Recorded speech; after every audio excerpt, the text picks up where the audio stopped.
is my pandemic photo project.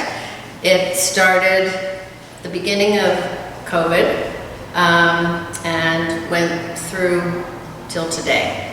I'm a painter and I was uncomfortable in my studio, so I brought some supplies home thinking that I would work at home. And one very sunny day, I looked down at the floor and saw spectrum, full spectrum on the floor from a vase that was in the window, on the windowsill. And at that moment I thought, oh, that's pretty interesting. I'm basically interested in color and light in my painting. And I thought, well, I have a plan. So that's how that began. When I started working, I didn't know that this would be something I would be doing for a year. And it was very different from my process with painting. In painting, you start with something and you build up. You have layers. I'm an abstract painter. I taught color for many years at University of Pennsylvania, so I'm very involved with color. Most of my paintings are just about color. And I had these prisms in the house from my teaching, so I was prepared to mess around with them with the light that was coming in the window. But what I wasn't prepared for was the complexity of the technical aspects of the camera. So I had to learn that. I had to learn Photoshop once I finished the work. And then the processing is a whole other thing because you're not in control. So you have complete control when you're painting. It's up to you, what you want to do and how you want to do it. And this is a more communal kind of work. And it's very interesting, and I don't mind it. It's just a lot more complicated and very clean. It's very clean work. Are these compositions organized in real space, or was the organization done in Photoshop? These are only Photoshop to get rid of fingerprints and dust and changing a little bit of the exposure. I don't do a lot of creative work with the Photoshop. It's more like cleanup.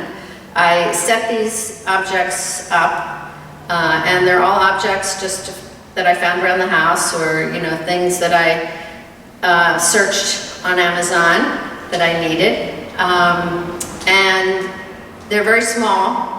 It's usually about 12 by 12 inch little piece of paper underneath, or sometimes I actually use the panels that I paint on. So they have a lot of texture in them. When I have the color is focused on some of these areas, you get the texture of the gesso that goes on the panels. So I'm using everything I can think of in order to make a composition even before I take the picture. Why does it look like things are dancing in air? Because they're actually dancing in light. Things in the outside world affected what you were putting into your photographs? Well, first of all, it was a blessing that I got to do this work, because as an artist, I like to work alone. And I had all the time in the world to be alone with my prisms and do whatever I wanted to do. And an artist needs that kind of time. So that was one thing that was really wonderful about the project for me. But then confronting the world was another aspect to it, because every day something happened while we were in the pandemic and the election and the insurrection. It was, as they kept saying, unprecedented. So many of these works have to do with what was going on in the world and in my world, which is why the title is Refracted World. What's first is the quality of light that day, how bright it is, where it is in my house, and that determines the setup. And many times it was very bright day, so that when you take photographs, you have to have the sun go into the shade. So the sun is in the shade, so that's why there's so much black on the backgrounds of these. You can't see the light if there's no shade. So that was a metaphor for how life was. You know, even though everything was dark, there were these spots of light.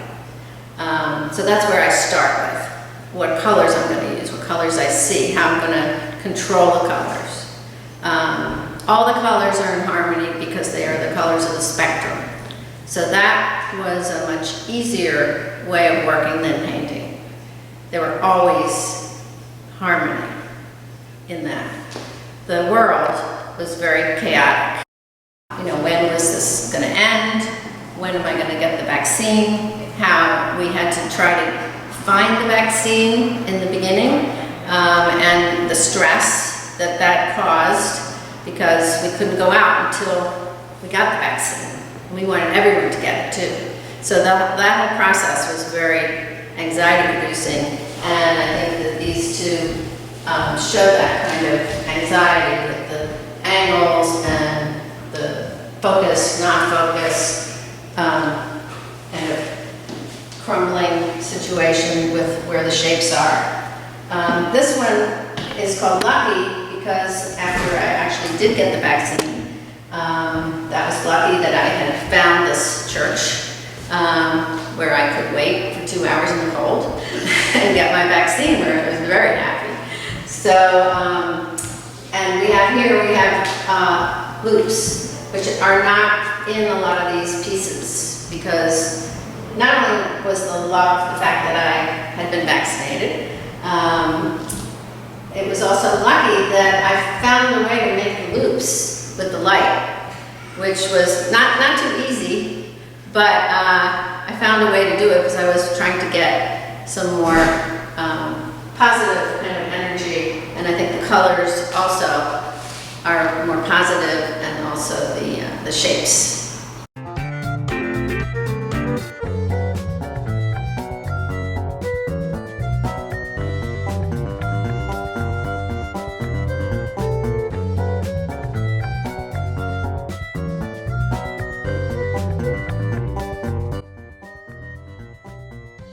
That's me, Drew Zimmerman, waiting in front of Muse Gallery for my show to start in August, Guerrilla Theater. Reminds me of the old Philadelphia Zoo commercial. You know, the one where there are zoo keys and all the animals are waiting for you? Storybooks and zoo keys together guide you through. A world of new excitement awaits you at the zoo.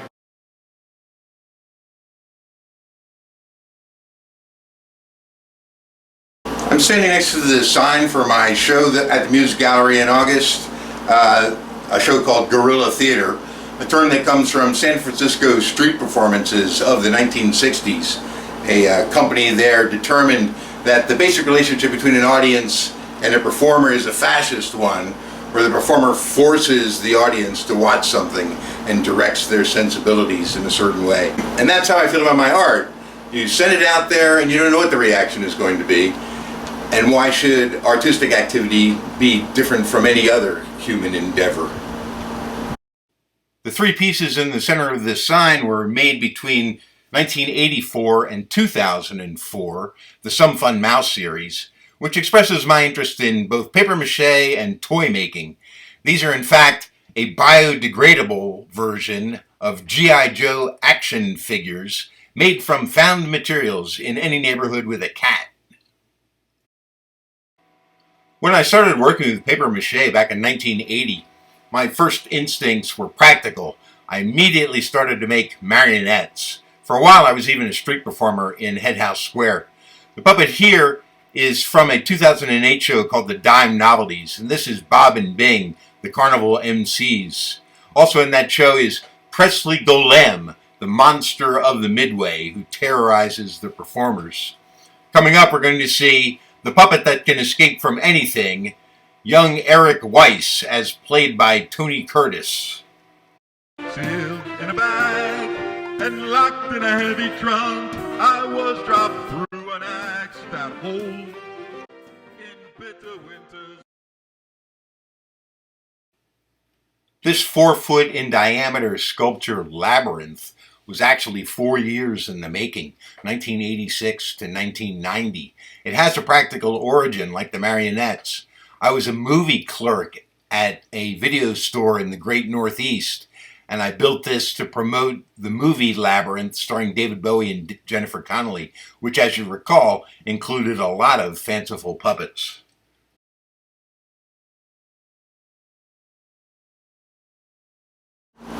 Besides toys and games, a theme I explore in guerrilla theater is the nature of the artistic impulse and the career of the artist as a subject. I've done several pieces in this show that parody different artists and artistic movements and express my view that a lot of the movements in art are temporary assignments of the times in which they're created and not necessarily some superior aesthetic. And there's no reason to cling to any one way of expression as if it's superior to all others. My work, A Tribute to Francis Bacon, combines puppetry, my love of old-time toys, and insights I have into the obsessions of one of my favorite artists, Francis Bacon, especially his obsessions with the still photos of male wrestlers by Edward Muybridge. Notice that the Rock'em Sock'em robots actually replicate the composition of some of Bacon's most famous pictures.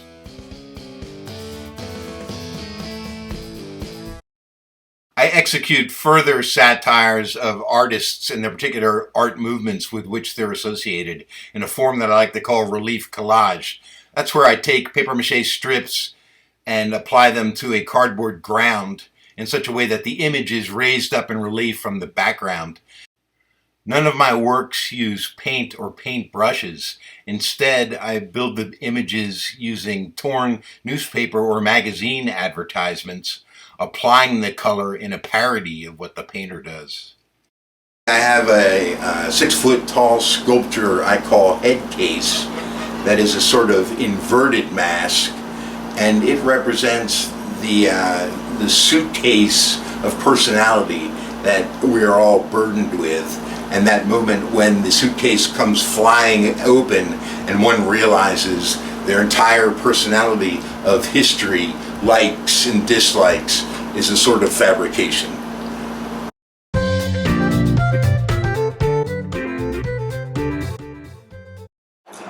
An uncomfortable truth of the art market is that even as artists of color gain greater representation, the art world system of value remains built on principles of exclusion and ownership. This affects all of us. When the voices and images of certain groups are stifled, we all lose.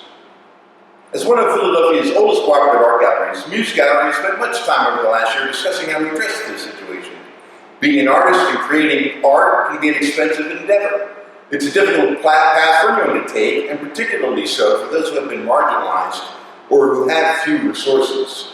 We are offering a 2-year membership to any black artist with a strong commitment to art making and high quality work. This means that the monthly dues will be waived. The member will still be responsible for any costs associated with putting on their solo exhibition.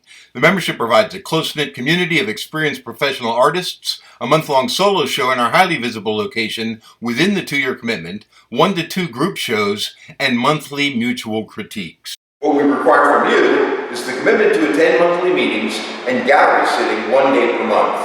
If you're interested, please visit MuseGalleryPhiladelphia.com and follow the application procedures.